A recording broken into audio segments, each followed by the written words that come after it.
السلام عليكم ورحمة الله وبركاته. ازيكم عاملين ايه؟ يا رب دايما تكونوا بألف صحة وألف خير. بحبكم في الله، ربنا يديمكم نعمة في حياتي يا رب.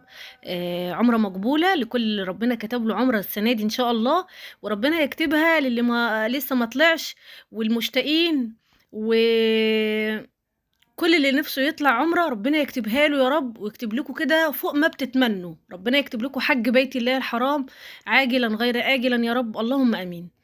اكتر سؤال كل يوم لازم ارد عليه، سواء في الفيديوهات في اليوتيوب او على الفيسبوك او على الرسائل الخاصة: يا ام روضة، هحرم منين؟ انا مسافرة ورايحة المدينة المنورة، هحرم من بيتي ولا من المطار؟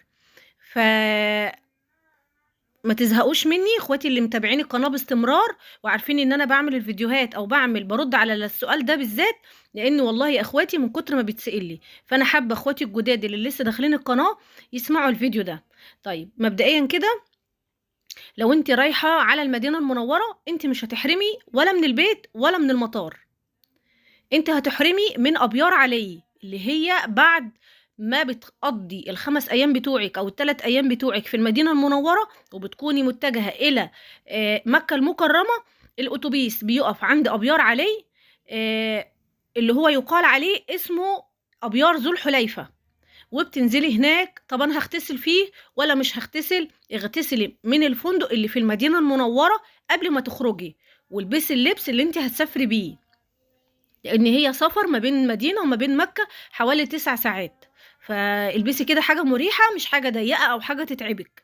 وبعد كده انت اغتسلتي وسرحتي شعرك وتمام التمام، ومتجهة الاصل في الموضوع الطهارة، عشان ما تجيش واحدة تقولي انا هغتسل بشامبو اغتسلي باللي انت عايزاه. المهم في اخر الاغتسال بتاعك عممي الماء على جميع اجزاء جسمك، وما تحطيش طبعا بقى مزيل عرق ولا اي حاجة، لان انت هتدخلي في نسك. وبعد كده هتتجهي الى ابيار علي. لما الاتوبيس يقف بيكوا هناك هتروحي ابيار علي، هت هتتوضي وتصلي ركعتين سنة الوضوء، وتقولي النية: لبيك اللهم عمرة عن نفسي، فإن حبسني حابس فمحلي حيث حبستني، اللهم تقبلها مني عمرة من غير سمعة ولا رياء، اللهم امين يا رب. دي انت بتعملي عمرة ليكي اول مرة بتحرمي من هناك. ده كلامي للناس اللي رايحة على المدينة الاول. الناس اللي رايحة على المدينة المنورة هتعملي ايه في ابيار ذو الحليفة؟ عشان لسه اخت امبارح بتقولي يا مرضى ينفع اغتسل هناك في ابيار ذو الحليفة؟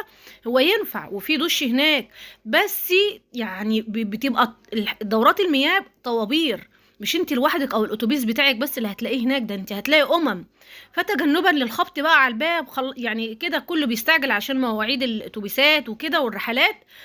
اغتسلي في الفندق علشان الوقت مش اكتر.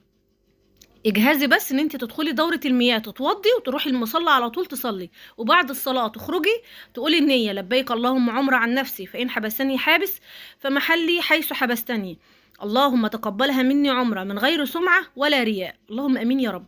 في اللحظة دي لو حضرتك لابسة النقاب هتقلعيه، لو لابسة الجوانتي هتقلعيه، اللي هيفضل بس انت لابساه الشراب، واللبس بتاعك يكون واسع وفضفاض ولا يصف ولا يشف. في اللحظة دي برضو انت كده محرمة. في اللحظة دي برضو ما ينفعش عليكي تحطي مزيل عرق، ما ينفعش ان انتي تقولي بقى خلاص ده انا في الاستراحة هنا احط بقى كريم عشان الشمس وعشان المرطبات بعد الوضوء والحاجات دي، انسيها خالص، شيليها من شنطتك. يعني انت حتى لو شنطة الكتف بتاعتك فيها مناديل مبللة شيليها منها علشان ما تنسيش. طبعا قص الشعر وقص الضوافر انت بتبقي عارفة ان انت قبل ما بتخرجي من الفندق مجهزة نفسك، فخلي بالك الله يرضى عليكي.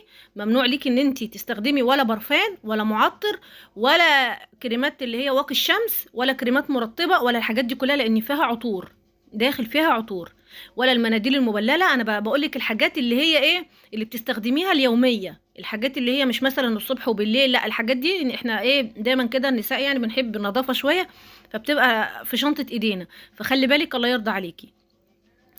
في اللحظة دي من وانتي في الميقات في أبيار علي هتبدأي التلبية: لبيك اللهم لبيك، لبيك لا شريك لك لبيك، إن الحمد والنعمة لك والملك. هتقوليها بصوت مسموع ودانك تسمعه، مش تعلي صوتك قوي، لا بصوت مسموع، بحيث ان انت ما تسرحيش، بحيث ان انت ايه ما تقفيش بقك يقف كده فجأة ان انت تسرحي او تتعبي، بصوت مسموع. وبعدين هتسكعي هتنامي، قومي واصحي وانت بتقولي التلبية لحد لما توصلي عند الكعبة المشرفة. ربنا يا رب كده يرزقنا جميعا كده هذه اللحظة وهذه الفرحة، اللهم امين عاجلا غير اجلا يا رب، اللهم امين.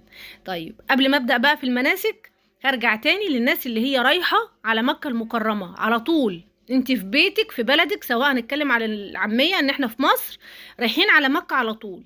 انا في بيتي اهو طالعة على مكة مش على المدينة. هعمل ايه بقى وانا طالعة على مكة؟ قدامك انت بقى حل من الاتنين، يا اما بتحرمي من بيتك يا اما هتحرمي من المطار. والشائع اليومين دول بلاقي الناس كلها بتحرم من المطار. ناس كتير اتوبيس بيبقى طالع كده من القرية اللي احنا فيها او من البلد او من محافظة او كله لابس عادي. والرجالة انا بتكلم على الرجالة، لان عشان بدم احرم لازم هيلبس لبس الاحرام اللي هو القطعتين الابيض، فما بيلبسوهوش، بيحرموا من المطار، بيخلوه كده في شنطة ايديهم. وخلي بالك لو زوجك طالع وهيحرم من المطار، حطي له اللبس اللي هيلبسه في الشنطة في ايده، لان حصلت معانا وكان حاج طالع يعمل عمرة واحنا مسافرين في المطار.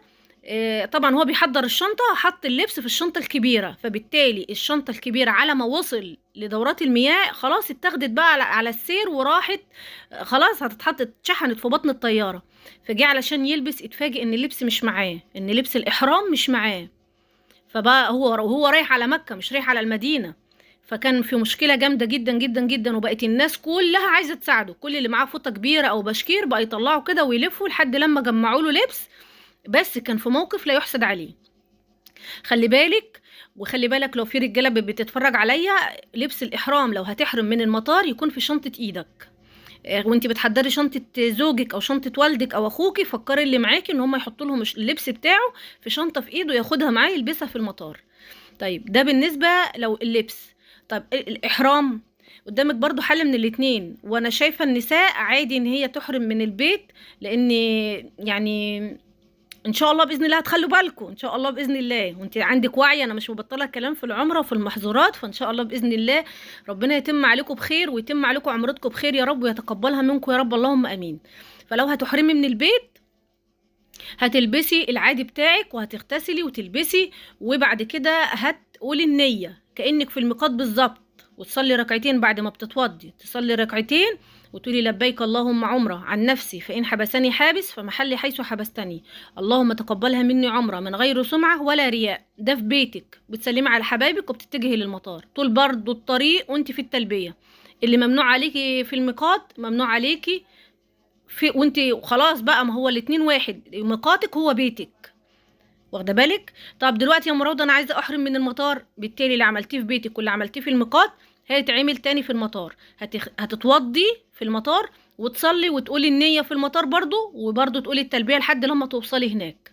يا رب تكون طريقتي كده واصله لكم وتكونوا فاهميني. ولو ما انتش فاهمه اي حاجه وحاجه لفت معاكي اكتبي لي في التعليقات، وانا ان شاء الله برد على كل التعليقات. ربنا يا رب كده يجعلها في ميزان حسناتنا يا رب ويتقبلها منا، اللهم امين. بحبكم في الله، ربنا يديمكم نعمه في حياتي يا رب. كل اللي بيكتب لي كلام حلو وكل اللي بيدعي لي دعوه، ربنا يا رب يجعلها ليكم نصيب من الدعاء اللي انتوا بتدعوه لي. ربنا يبارك لكم في صحتكم وعافيتكم، ربنا ما يحرمنيش منكم، ربنا يهدي لكم اولادكم، وربنا يرزقها لكم كده يا رب. يرزقكم ثمن العمره من حيث لا تحتسبوا، اللهم امين يا رب العالمين، لان ده بصراحه اكبر رزق. عايزه اقول لكم ان انا زي اليومين دول كده كنت في العمره، انا يعني والله يا بنات غايبه طول الليل ببكي وانا بصلي الفجر، ومن قبل صلاه الفجر وانا بصلي كده عماله ببكي واقول يا رب اكبر بخاطري وفرح قلبي بعمره قريبه زي ما جبرت خاطري وفرحتني. وانا كنت يعني بصراحه انا ما كنتش اخر واحده كنت افكر واقول ان انا مستحيل اطلع عمره، كل الناس تطلع الا انا. فما فيش حاجة بعيدة على ربنا سبحانه وتعالى، ربنا يكتبها لنا يا رب، اللهم امين. ويرزقنا كده حج بيت الله الحرام عاجلا غير آجلا يا رب، ويتقبل منا ومنكم صالح الأعمال. نصيحة: اختاري الوقت الصح اللي هتعملي فيه العمرة علشان الزحام. وبرضو في برضو من اكتر حاجة تاخديها معاكي البندانة بتاعت اللي بتلبسيها تحت الطرح، خدي اكتر من 2 معاكي، صدقيني دي سترة جامد جدًا، جدًا، جدًا، وفي الأيام اللي إحنا فيها دي وأنتِ في المطاف والله واحدة كتبت لي في التعليقات بتقول لي: "يا أم روضة أنا عملت العُمرة الساعة 23:00 أنا حرفيًا اتعجنت من كتر الزحام." أنتِ ما بتبقيش قاصدة، أنتِ ماشية وأنتِ بتاخدة كده في الرجلين، بس بتقول لي: "أنا متعجنة بس فرحانة." فخلّي بالِك البسي بندانة تحت الطرحة الكبيرة وخلّي بالِك برضه ما تتزاحميش، ما تدخليش من جوّه، خلّيكِ في الطواف من برّه في الواسع كده، ولو لقيتِ صحن المطاف زحمة معلش اتعبي شوية واطلعي في الدور التاني فوق علشان ما تتعبيش، أنتِ تاني يوم هتحسّي بقى بالزحمة دي وجسمِك هيوجعِك تاني يوم مش أول يوم، فربنا يا رب يهدينا ويكتبها لنا جميعًا يا رب. فالبندانة دي في أخوات قالوا لي: "يعني إيه بندانة؟" اللي هم من الجزائر والمغرب حبايبي، حبايبي باحبكم في الله. البندانة دي حاجة كده قطعة قماش بتبقى هي بتتمَط كده ما أعرفش أنتم بتسموها إيه، بتتلبس على الشعر مباشرةً، وفوق منها الطرحة الكبيرة بتاعتنا، علشان تغطي الشعر، وعلشان لو الطرحة اتشدت منِّك يبقى أنتِ شعرِك متغطي ومستورة.